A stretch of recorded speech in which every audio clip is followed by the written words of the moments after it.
BEd द्वितीय वर्ष में पर्यावरणीय शिक्षा विषय के अंतर्गत आपदा प्रबंधन एक उप बिंदु है शिक्षण की। ये आपदा प्रबंधन से पहले आपदा के बारे में हम चर्चा कर लें, फिर आपदा के कारकों और उनके प्रबंधन के बारे में चर्चा करेंगे। आइए देखिए, आपदा क्या है। एक विपत्ति है मानव के ऊपर जो व्यापक रूप से अकस्मात होती है, यानी एक प्रकार की एक घटना है, व्यापक घटना है जो मानव के ऊपर आती है। उसे आपदा का रूप देते हैं, प्रकोप का रूप देते हैं। कैसे कहा जा सकता है इसको? सामान्य रूप से बड़ी संख्या में जनहानि करने वाली घटनाओं को ही आपदा कहते हैं। बड़ी संख्या में जनहानि का नुकसान हो उसे आपदा कहते हैं। और खास रूप से किसी आपदा को तकनीकी रूप से किसी अचानक अदृश्य संकट के रूप में परिभाषित किया जा सकता है, यानी वो दृश्यगत नहीं होता। वो जो परिस्थिति होती है वो अदृश्य होती है, अचानक होती है। जैसे समुद्री तूफान है, समुद्री तूफान आती है, जब चक्रवात आता है वायुमंडल में तो उसके कारण समुद्री धाराएं उछलने लगती है। उसके आसपास के आबादी क्षेत्र, शहरी क्षेत्र में वो जल का तल आ जाता है। उसके कारण विभिन्न प्रकार के मकानों का, जन धन का हानि का नुकसान होता है। वो समुद्री तूफान है। इसी प्रकार से बाढ़ की स्थिति है। बाढ़ की स्थिति अधिकतम वर्षा के कारण, यानी अधिकाधिक मानसूनों के आने के कारण, वर्षा होने के कारण अधिकाधिक क्षेत्रों में ये बाढ़ आ जाती है। आग हो जाता है, कहीं खेत खलिहान वनों में आग लग जाए अचानक, या कहीं मानवकृत दंगा हो जाए किसी इस समाज के कुख्यात किसी समूह के द्वारा। चक्रवात के कारण बताया हमने, तूफान आने का कारण। भूकंप आ जाए जो पृथ्वी के अंदर से किसी चट्टान के टूटने से इस धरातल के ऊपर चींचे होना, कंपन होना, रिक्टर पैमाने पर खतरे की स्थिति आना, या कोई विस्फोट हो और युद्ध के कार्य सहित जो भी व्यक्तियों को आघात पहुंचे, व्यापक रूप में जनहानि या संपत्ति के नुकसान का कारण हो सकता है। इस प्रकार प्रकृति जन्य और मानव जनित अप्रत्याशित तथा दुष्प्रभाव वाली चरम आपदाओं या प्रकोपों को आपदा कहते हैं। यानी मानव के लिए नुकसानदेह हो, वो एक प्रकार का अचानक हो, प्रकोप हो और व्यापक रूप से नुकसान पहुंचाया हुआ हो, उसको आपदा कहा गया है। अब आइए आगे देखते हैं आपदा के कारक। तो जो आपदा के कारक हैं वो मनुष्यकृत आपदाएं हैं और प्राकृतिक आपदाएं हैं। दो प्रकार की आपदाएं हैं।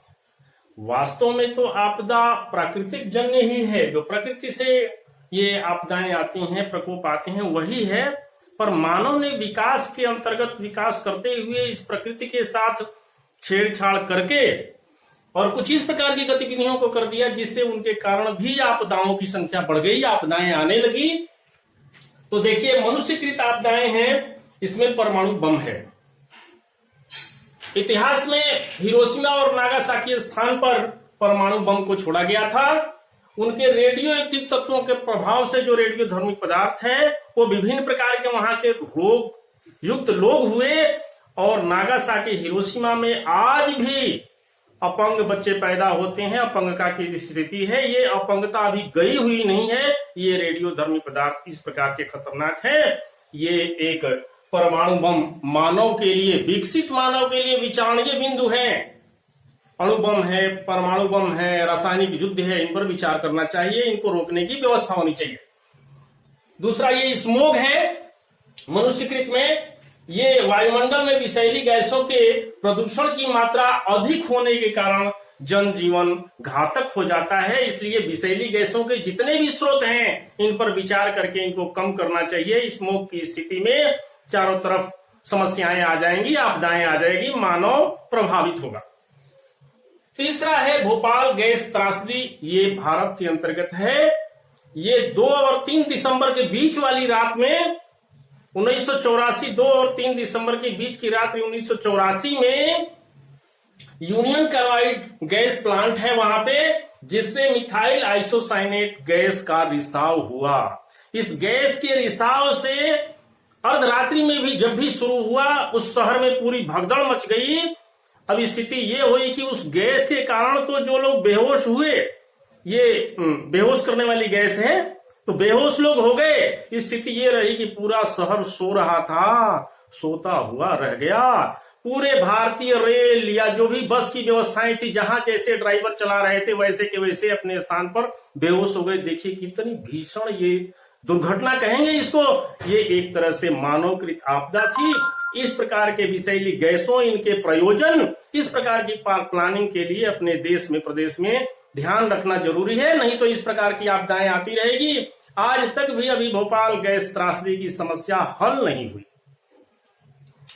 अगला है दंगा व आगजनी। समाज के कुछ ऐसे कुख्यात समूह हैं, कुछ लोगों की सोच है जो आए दिन किसी धर्म के प्रति, किसी जाति के प्रति, किसी समाज के प्रति आंदोलन, दंगा और आगजनी करते रहते हैं। वे तो आगजनी करते हैं, लेकिन अचानक ही उनके प्रकोप से ढेर सारे जन, धन, आर्थिक रूप से सामानों की, मानव की नुकसान होता रहता है। इस प्रकार से ये मनुष्यकृत आपदा है। अब आइए देखते हैं, बहुत महत्वपूर्ण है, जो प्राचीन समय से है, प्राकृतिक आपदाएं जो मूल रूप से आपदा है, जिनको डिसास्टर कहा हुआ है।